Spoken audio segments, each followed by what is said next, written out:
চিত্তরঞ্জন বরা ডাঙরিয়ায় এটা অভিযোগ করেছে যে আমার হাজি আমিনুল ইসলাম সাহাব দেওয়ার মতে এজন জেহাদি।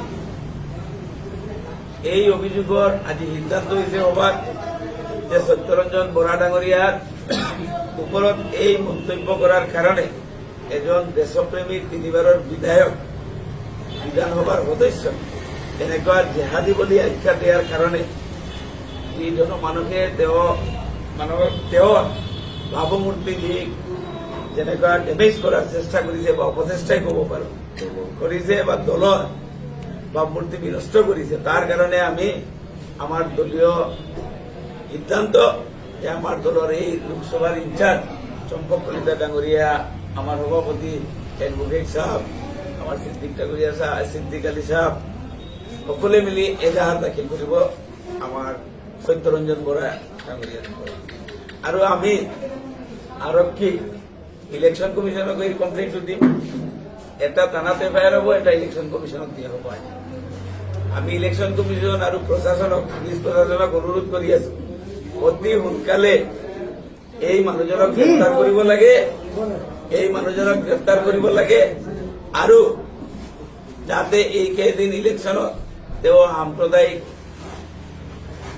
এটা পৰিবেশ সৃষ্টি কৰে মানুহৰ মাজত এটা যে সৃষ্টি কৰি আছে বিভাজনের রাজনীতি, এটু মই ভাবো বিজেপির প্রার্থীর ইন্ধন আছে, তাতে মুখ্যমন্ত্রীর ইন্ধন আছে, পীযুষ হাজারিকার ইন্ধন আছে। এই কারণে যদি এই কথাবোৰত যদি কোনো ইনসিস্ট না থাকে তেতিয়াহলে সত্যৰঞ্জন বৰা ডাঙৰিয়াক গ্ৰেপ্তাৰ কৰে দেখাওক। মই মুখ্যমন্ত্ৰী নিজেও হোম মিনিস্টাৰ আহ্বান কৰি আছে।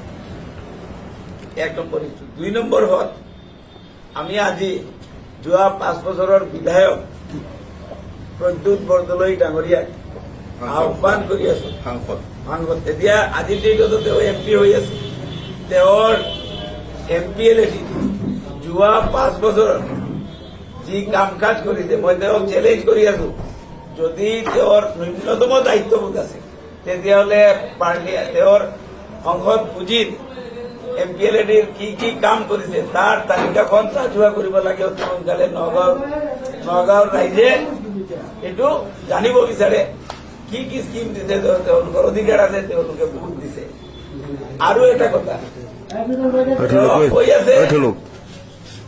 তেওঁ কৈ আছে যে তেওঁ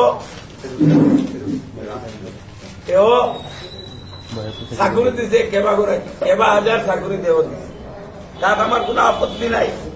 প্ৰদ্যুৎ বৰদলৈ ডাঙৰিয়ায় যদি চাকৰি দিছে তেতিয়াহলে কাক দিছে এই তালিকাখন ৰাজহুৱা কৰাৰ মই আহ্বান কৰি আছি।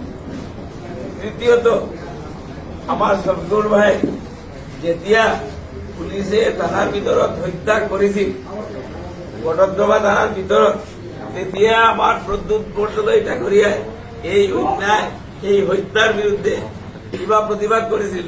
যদি করেছিল কত করেছিল? কিবা চিঠি লিখিছিল না পার্লিয়ামেন্টত এই কথাটো উত্থাপন কৰিছিল না আপোনালোকৰ জৰিয়তে পুলিচ আহোম পুলিচক কিবা কৰিছিল না কেছ কৰিছিল? এই কথাটো জানিব বিচাৰে।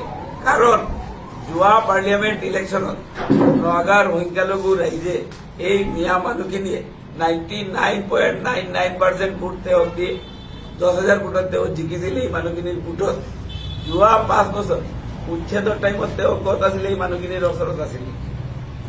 হত্যা যেতিয়া কৰিছিল তেওঁলোকৰ লগত আছিল নেকি? তেওঁৰ নামঘৰত গোটেই পুঁজি দিছে, এমপিএলএডিৰ পুঁজি দিছে, আমাৰ কোনো আপত্তি নাই, এইটো ভাল কাম কৰিছে। কিন্তু কোনোবা মছজিদ মাদ্ৰাছা বা ৰাস্তা ঘাট, মই মছজিদ মাদ্ৰাছাৰ কথা বাদ দিলো, কোনো সংখ্যালঘু অঞ্চলত যদি ৰাস্তা ঘাটৰ কিবা কাম কৰিছে তাৰ তালিকাখন প্ৰকাশ কৰক। এতিয়া আহি তেওঁ টকি পিন্ধি মছজিদত যায়। কাম যেতিয়া আছিলে, যেতিয়া এমপিএলএডি ডিষ্ট্ৰিবিউট হয় তেতিয়া তেওঁ ক'ত আছিলে? এই মছজিদখিনি তেওঁ পাহৰি গৈছিল। এয়া আমাৰ অভিযোগ। আৰু মুখ্যমন্ত্ৰী ডাঙৰীয়াই যোৱা 3 বছৰৰ মাজত 500 বাৰৰ অধিক কৈছে তেওঁ যে মিয়াৰ ভোট মোৰ নালাগে। এই মিয়াই শাক পাচলিত বৰ বিষ ঢালি দিয়ে। এই মিয়াই ল'ৰা ছোৱালীখিনিক আত্মলে চুপাৰ ফুৰ্তি কৰি ডক্টৰ ইঞ্জিনিয়াৰ বনাইছে। মোৰ গা বেজবেজায়।